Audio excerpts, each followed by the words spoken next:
So the question becomes for Aristotle, what is metaphysics? Now, metaphysics in current day usage refers to a New Age concept of spirituality. But Aristotle's first editor, Andronicus of Rhodes, arranged all of Aristotle's works in a row. The volumes which appeared immediately after Aristotle's Physics were called To Metaphysica Biblia. That is, the books that come after the books on physics. These were the volumes that Aristotle devoted to his first philosophy, the study of being. Since being is the most profound of subjects, Aristotle also considered first philosophy to be theology, or the study of the divine and the sacred. Next, we had a question and answer session. And then part 4, Ancient Eastern Philosophy, the Buddha and Patanjali, concrete instructions on how to practice death.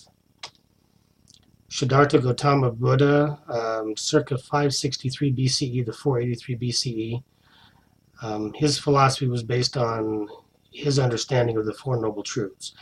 First, recognize the existence of suffering. The Pali term for suffering was dukkha. Recognize the origin of suffering. 3, recognize the sensation of suffering. And 4, recognize the path to the cessation of suffering. Now notice that Siddhartha wanted to make certain that he founded his philosophy upon something that was certain. And the one thing that we can be certain of is that we will suffer. Next, he created the Noble Eightfold Path to the cessation or extinction of suffering. The first part of the path was wisdom. In Sanskrit is prajna, and that consisted of right view and right intention. The second section of the path was ethical conduct, which in Sanskrit is shila, right speech, right action, and right livelihood. And finally, concentration, which in Sanskrit is samadhi, right effort, right mindfulness, and right concentration.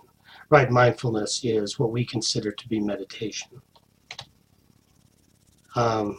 Finally, under meditation, there were the 8 jhanas, the meditative absorptions. The first absorption is the elimination of unwholesome thoughts and feelings and the production of joy and bliss. The second absorption was the elimination of applied and sustained thought, the absence of discursive thought, and the production of rapture. Basically, a simple meditative state or hypnotic trance. Third absorption, fading away of rapture, production of equanimity and mindfulness. The fourth absorption was the disappearance of pleasure and pain. The person dwells in neither pain nor pleasure. Mind and body are fallen off. The fifth absorption is the base of boundless space. The sixth absorption is the base of boundless consciousness. Seventh absorption is the base of nothingness. And the eighth absorption is the base of neither perception or non-perception. Each time letting go of more and more categories of experience. And these, of course, are indescribable. The first 4 are describable in terms of our normal everyday experience and the absorption away from those experiences. But the last 4 are beyond description.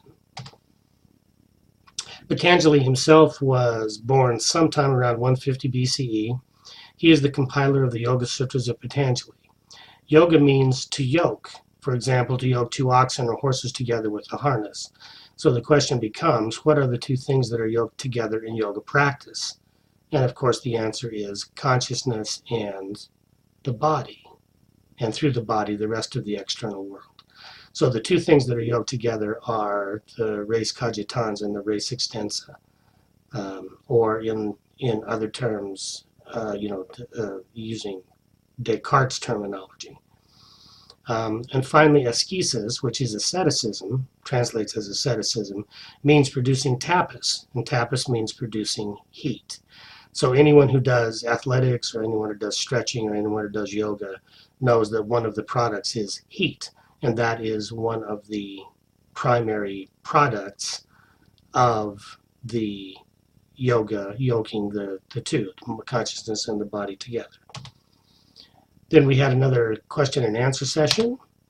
And part 5, modern philosophical disciplines. So we do the modern classification of philosophical disciplines, just so we have a common vocabulary. So it is divided into metaphysics, epistemology, logic, ethics, and aesthetics. So metaphysics is the theory of being. and it is comprised of 4 subcategories: ontology, which is the nature of reality; teleology, which is the purpose of reality; cosmology, which is the origin and structure of reality. Modern day physics has taken over cosmology; and soteriology, salvation in the midst of reality. So the Buddhist philosophy would comprise all of these, but also have a very important component of soteriology. Epistemology is the theory of knowledge. What is knowledge and how do we know anything at all? Logic is the theory of meaning, reason, and language. Ethics is the theory of proper conduct. And aesthetics is the theory of beauty and value. Then we had another Q&A session based on that. And finally, review and class discussion. What is the meaning of enlightenment? Based upon everything that we've seen so far up through Socrates, Plato, Aristotle, and the Buddha, the meaning of enlightenment would be a practical definition of enlightenment. Enlightenment means the ability of separating the consciousness from the body.